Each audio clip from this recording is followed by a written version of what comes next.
நஅபுதுஹு நுஸல்லி அலா ரசூலிஹில் கரீம் அம்மா பாத். அல்ஹம்துலில்லா.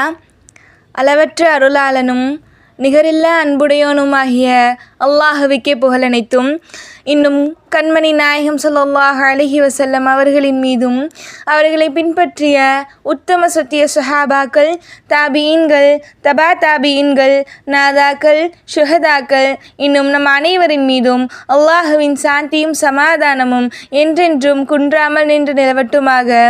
ஆமீன். முன்மாதிரி முஸ்லிம் பெண்கள் என்ற தொடரில் இன்று நாம் பார்க்க இருக்கக்கூடிய சஹாபி அன்னை ஆயிஷா ரலியல்லாஹு அன்ஹா. அஸ்ஸலாமு அலைக்கும் வரஹ்மத்துல்லாஹி வபரகாத்துஹு. அன்னை ஆயிஷா ரலியல்லாஹு அன்ஹா அவர்களை நபி ஸல்லல்லாஹு அலைஹி வஸல்லம் அவர்கள் ஹிஜ்ரத்துக்கு செல்றதுக்கு முன்னாடி மக்காவில் திருமணம் செய்து கொள்கிறாங்க. அப்போது ஆயிஷா ரலியல்லாஹு அவங்களுடைய வயது 6. ஹிஜ்ரத் செஞ்சு மதினாவுக்கு சென்ற பிறகு அன்னை ஆயிஷா ரலியல்லாஹு அவங்களுடைய வயது 9 ஆன பிறகு தன்னுடைய இல்லற வாழ்க்கையை துவங்குறாங்க. அன்னை ஆயிஷா ரலியல்லாஹு அவங்க ரசூலுல்லாஹோடு 9 வருடங்களே வாழ்கிறாங்க. அன்னை ஆயிஷா ரலியல்லாஹு அன்ஹா அவங்களுக்கு 18 வயது இருக்கும்பொழுது நபி ஸல்லல்லாஹு அலைஹி வஸல்லம் அவங்க இந்த உலகத்தை விட்டு மறையிறாங்க. பெருமானாருடைய மனைவிகளிலேயே அன்னை ஆயிஷா ரலியல்லாஹு அன்ஹா அவங்க மட்டும்தான் கன்னி பெண்ணாக ரசூலுல்லாஹ் மணம் முடிக்கிறாங்க. ரசூலுல்லாஹுக்காக அன்னை ஆயிஷா ரலியல்லாஹு அவங்கள பெண் கேட்டு அபூபக்கர் ரலியல்லாஹு அவர்களுடைய வீட்டிற்கு கௌலா ரலியல்லாஹு அவங்க வந்தாங்க. ஆயிஷா ரலியல்லாஹு அவங்களுடைய தாயார் உம்மு ரோமானிடத்தில் பெண் கேட்க பொழுது அவர்கள் அபூபக்கர் ரலியல்லாஹு அவர்களிடம் கேளுங்கள் என்று சொன்னார்கள். அபூபக்கர் ரலியல்லாஹு அவங்கள இடத்துல கேட்ட பொழுது பொருத்தமாகுமா, அவர்களுக்கு சகோதரர் மகள் அல்லவா அது என்ற கேள்வி எழுப்பினார்கள். அதற்கு நபி ஸல்லல்லாஹு அலைஹி வஸல்லம் அவர்கள் சொன்னார்கள், பொருத்தம்தான், இஸ்லாமிய சகோதரத்துவம் தானே தவிர ஒரு தாய் வயிற்று சகோதரர்கள் அல்லவே என்று சொல்லி அனுப்பினார்கள். பிறகு சில நாட்களிலேயே ஆயிஷா ரலியல்லாஹு அன்ஹா அவர்களை ரசூலுல்லாஹ் திருமணம் முடித்துக் கொள்கிறார்கள். அன்னை ஆயிஷா ரலியல்லாஹு அன்ஹா அவர்களை ரசூலுல்லாஹ் மிகவும் நேசிக்கக்கூடியவர்களாக இருந்தார்கள். ஒரு முறை உம்மு சல்மா ரலியல்லாஹு அவங்க ரசூலுல்லாஹ் இடத்துல ஆயிஷா ரலியல்லாஹு அவங்கள பற்றி ஒரு செய்தி கூற வராங்க. அப்பொழுது நபி ஸல்லல்லாஹு அலைஹி வஸல்லம் அவங்க, உம்மு சல்மாவே, ஆயிஷாவை பற்றி எதையும் கூறி எனக்கு வலி உண்டாக்க வேண்டாம். நானும் எனது மனைவிகளில் ஒருவரும் ஒரே ஆடையில் இருக்கும் பொழுது ஜிப்ரீல் வஹி கொண்டு வருகிறார் என்றால் அது ஆயிஷாவை தவிர வேறு யாரும் இல்லை என்று கூறினார்கள்.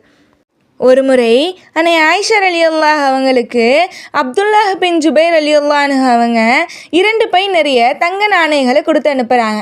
அதில் 1,80,000 திரகங்கள் இருக்கிறது. அச்சமயத்தில் அவங்க ஆயிஷா ரலியல்லாஹு அவங்க நோன்பாளியாகவும் இருக்கிறாங்க. அப்போ மக்களை எல்லாத்தையும் அழைத்து அந்த திரகங்களை அனைத்து பிரித்து கொடுக்குறாங்க. நோன்பு திறக்கிற நேரம் வந்துடுது. ஒரு காசுமே இல்லாமல் மீதமே இல்லாமல் கொடுத்து முடிக்கிறாங்க. நோன்பு திறக்கிறதுக்காக ஒரு ரொட்டியும் ஜெய்தூன் காய்களை கொண்டு வந்து அவங்க அடிமை வைக்கிறாங்க. அப்போ அந்த அடிமை பெண் சொல்கிறாங்க, ஒரு திரகம் என் இடத்துல கொடுத்துருந்தீங்கன்னா இறைச்சி வாங்கி ரொட்டி செய்து வைத்திருப்பேனே அப்படின்னு கேட்குறாங்க. அதற்கு ஆயிஷா ரலியல்லாஹு அவங்க சொல்கிறாங்க, அப்படி இருந்தால் நீ எனக்கு ஞாபகப்படுத்தியிருக்க கூடாதா என்றார்களாம். அந்த அளவுக்கு உலகப்பற்று இல்லாமல் மிகவும் பேணிக்க உடைய பெண்ணாக வாழ்ந்தாங்க ஆயிஷா ரலியல்லாஹு அன்ஹா.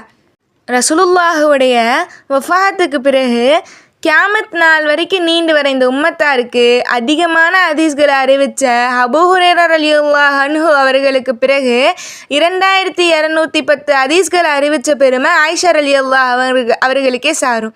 இன்னும் மார்க்க அறிஞர்கள் இவ்வாறு எழுதுகிறாங்க, இந்த 2210 ஹதீஸ்களிலிருந்து தான் 1/3 பங்கு ஃபிக்ஹ் சட்டங்கள் நமக்கு கிடைத்தது அப்படின்னு சொல்லிட்டு மார்க்க சட்ட அறிஞர்கள் எழுதுகிறாங்க.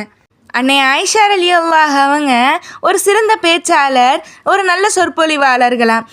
ஆண்களில் சொற்பொழிவாளர்களுக்கு நிகராக ஆயிஷா ரலியல்லாஹு அவங்க சொற்பொழிவாற்றுவார்களாம்.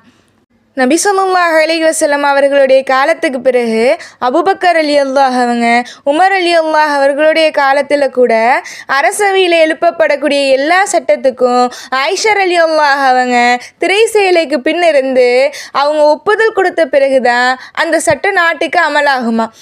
இவர்களுடைய இருப்பு அந்த காலத்திலேயே சக்தி வாய்ந்த கல்விக்கூடமாக இருந்தது. ரசூலுல்லாஹுடைய மனைவிமார்களில் இவர்கள் அடைந்த பாக்கியம் அளவே இல்லாதது. மேலும் ரசூலுல்லாஹ் கிட்ட அதிகமாக கேள்வி கேட்பது, அந்த கேள்விக்கு பதில் பெறுவது, அறிவார்ந்த முறையில் நிறைய கேள்வி கேட்டு பதில் பெறுவது போன்ற செயல்கள் ஆயிஷா ரலியல்லாஹு அவங்களுக்கு வாடிக்கையாகவே இருந்தது. கொஞ்சம் ரசூலுல்லாஹவே வியப்படைவாங்க ஆயிஷா ரலியல்லாஹு அவங்களுடைய கேள்விகளை பார்த்து. நிறைய தடவை ரசூலுல்லாஹவே சொல்லியிருக்காங்கன்னா, ஏ ஆயிஷா அன்டி அவ்வளு மன் சாலத் மின் ஆதிஹிலும்மா, ஆயிஷா ரலியல்லாஹு அவங்களே இந்த கேள்வியை இந்த உம்மத்திலேயே முதல்ல கேட்டது நீந்தான் என்று பதில் சொல்வார்களாம் ரசூலுல்லாஹி ஸல்லல்லாஹு அலைஹி வஸல்லம். ஆயிஷா ரலியல்லாஹு அவங்க கேள்வி கேட்குறத ரசூலுல்லாஹ் ஊக்குவிக்கிறவங்களா இருந்தாங்க. அதனால தான் இன்றளவு மார்க்க சட்டம் நமக்கு நிறைய கிடைக்க காரணமாகவும் இருந்தது. ரசூலுல்லாஹுடைய வஃபாத்துக்கு பிறகு ஆயிஷா ரலியல்லாஹு அவங்க தான் மரணிக்கிற வரைக்கும் பாடத்தை போதித்து கொண்டே இருந்தாங்களாம்.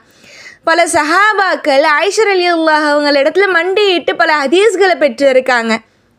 தன்னுடைய முழு வாழ்க்கையுமே தீனுக்காக அர்ப்பணித்து இந்த மார்க்க சட்டங்கள் அனைத்தையுமே இந்த கியாமத் நாள் வரைக்கும் ஒரு உம்மத்திற்கு பெற்று தந்த பெருமை ஆயிஷா ரலியல்லாஹு அவர்களுக்கு உண்டு. எனவே ஆயிஷா ரலியல்லாஹு அன்ஹா அவர்களைப் போல பேணிக்கையிலும் அறிவிலும் சிறந்து விளங்குவதற்கு அல்லாஹ் நம் அனைவருக்கும் தௌஃபீக் செய்வானாக. மேலும் நம் அனைவரையும் தீனுக்கு பிரயோஜனம் உடையவர்களாகவும் மார்க்கத்தை எடுத்துரைப்பவர்களாகவும் நம் அனைவரையும் அல்லாஹ் ஆக்கி அருள்வானாக. வாஹிர தஅவானா அல்ஹம்துலில்லாஹி ரப்பில் ஆலமீன். அஸ்ஸலாமு அலைக்கும் வரஹ்மத்துல்லாஹி வபரகாத்துஹு.